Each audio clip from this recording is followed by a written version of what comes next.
अवधूत चिंतन श्री गुरुदेव दत्त। तुम्हा सर्वांचे माझ्या चॅनलमध्ये खूप खूप स्वामीमय स्वागत आहे। तुम्हा सर्वांची सगळ्यात आधी मी माफी मागते। कालचा व्हिडिओ पडला त्यातला मध्ये जो मेन भाग आहे तो स्किप कसा झाला हा मलाही समजला नाही, तर त्याचाच मी उपाय आज सांगणार आहे संपूर्ण।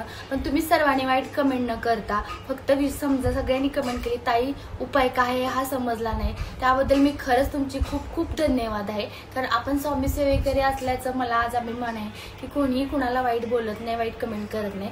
तर तो उपाय काय आहे तुम्हाला मी सांगते बघा। 21 दिवसाचा सलग उपाय आहे। आपण स्वामी समर्थ महाराजांच्या फोटो जवळ बसायचं, ग्लास भरून घ्यायचा आणि आपल्या केंद्रातीलच अगरबत्ती असावी, 2 अगरबत्त्या लावायच्या, स्वामी समर्थांच्या प्रतिमेकडे बघायचं। जी काही तुम्हाला जर बोलायचं असलं तरी बोलू शकता, तुमच्या नजरेतून स्वामी महाराज सगळे ओळखतात। मी तुम्हाला उपाय करायच्या आधी सांगते की 1000 पटीने खात्री देऊन सांगते की 21 दिवसानंतर तुमचा घरातील काय तुम्ही बोलला असाल त्याची सुधारणा कशी होत्या किंवा वाईट संकट वाईट दोष कसे जातात हे बघा।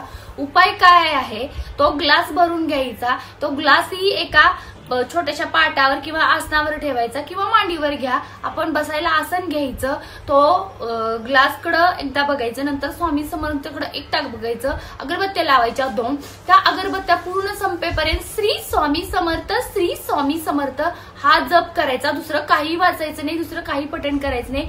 त्या अगरबत्त्या अशा ठिकाणी अगरबत्तीची विभूती अशा ठिकाणी पडली पाहिजे की ती तो आपल्याला गोळा करता येईल, यासाठी खाली मोठी प्लेट घ्यायची, ती विभूती ग्लास मध्ये टाकायच्या अगोदर ग्लासला जोरात फुंकर मारायची आणि मग ती विभूती त्यामध्ये टाकायची आणि ती पूर्ण पाणी स्वतः प्राशन करायचं आणि थोडंसं प्रत्येक घरातला पंचामृत म्हणून द्यायचं।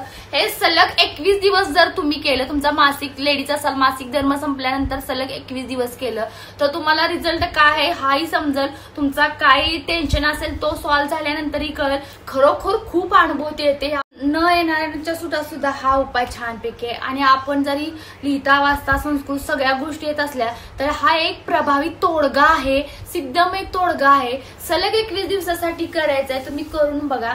आणि त्याला जोडगा म्हणून हा सकाळी करा आणि संध्याकाळी काय करायचं, दीप प्रज्वलित केल्यानंतर 2 लवंगा किंवा 2 मिरे त्यात टाकायचे, तारक मंत्र 11व्या, कालभैरव अष्टकम 11व्या हे संध्याकाळी तुम्ही पठण करायचं। त्यावेळेस काही पाणी वगैरे काही घ्यायचं नाही, फक्त ही एक सेवा आहे संध्याकाळची। सकाळी फक्त आपण ते आधी सांगितलं ग्लासभर पाण्याचा उपाय करून बघायचा।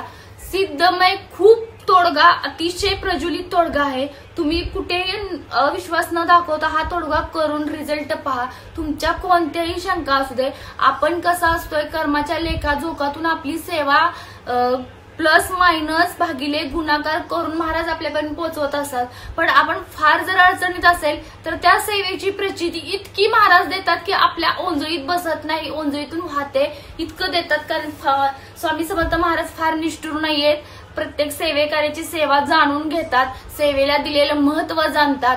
कर्माचा लेखाजोखा सुद्धा आपल्या त्यांच्याकडेच असतो, तो लेखाजोखा झाल्याशिवाय आपल्याला आपल्या सेवेची पुण्याई मिळत नाही।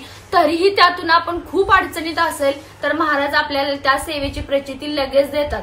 कुठेही संकोच न दाखवता तुम्ही मनापासून फक्त ही सेवा करा। पुन्हा एकदा मी तुम्हा सर्वांची माफी मागते की कालच्या व्हिडिओमध्ये जो मेन भाग आहे तो मध्येच कसा स्किप झाला हा मलाही समजला नाही, तरी व्हिडिओ तुम्ही पाहिलात त्यापासून खूप खूप धन्यवाद। तुम्हाला परत एकदा धन्यवाद। श्री स्वामी समर्थ अशीच माझ्या चॅनलला साथ द्या आणि नवीन असणाऱ्या माझ्या चॅनलला सबस्क्राईब करा, लाईक करा, एक छोटीशी श्री स्वामी समर्थ अशी कमेंट करा, काही प्रश्न असतील ते कमेंटद्वारे विचारा, शेजारी बेल आयकॉन बटन आहे त्याच्यावर क्लिक करा।